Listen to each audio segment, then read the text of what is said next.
ಇನ್ನೊಂದು ಕಡೆಗೆ ಮೂಡಾ ವಿಚಾರದಲ್ಲಿ ತಾತ್ಕಾಲಿಕ ರಿಲೀಫ್ ಕೋರ್ಟ್ನಿಂದ ಸಿಕ್ಕಿದ್ರೂ ಕೂಡ ಇನ್ನೂ ಟೆನ್ಷನ್ನಲ್ಲಿ ಇದ್ದಾರೆ.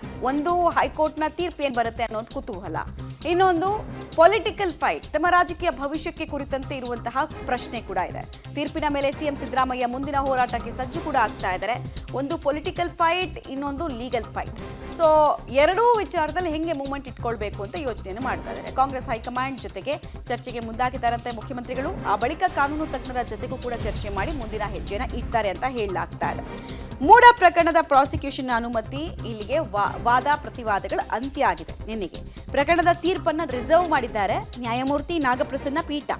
ಮುಂದಿನ ವಾರ ಅಂತಿಮ ಆದೇಶ ಹೊರಬೀಳುವಂತಹ ಸಾಧ್ಯತೆ ಇದೆ. ಹೀಗಾಗಿ ಮುಂದಿನ ಕಾರ್ಯತಂತ್ರಗಳನ್ನ ಹೆಚ್ಚು ಗಮನ ಹರಿಸ್ತಾ ಇದ್ದಾರೆ ಮುಖ್ಯಮಂತ್ರಿಗಳು. ಹೈಕೋರ್ಟ್ನಲ್ಲಿ ರಿಲೀಫ್ ಸಿಕ್ಕರೆ ಸಿದ್ದರಾಮಯ್ಯ ಸದ್ಯಕ್ಕೆ ಸೇಫ್ ಅಂತ ಹೇಳಲಾಗ್ತಾ ಇದೆ.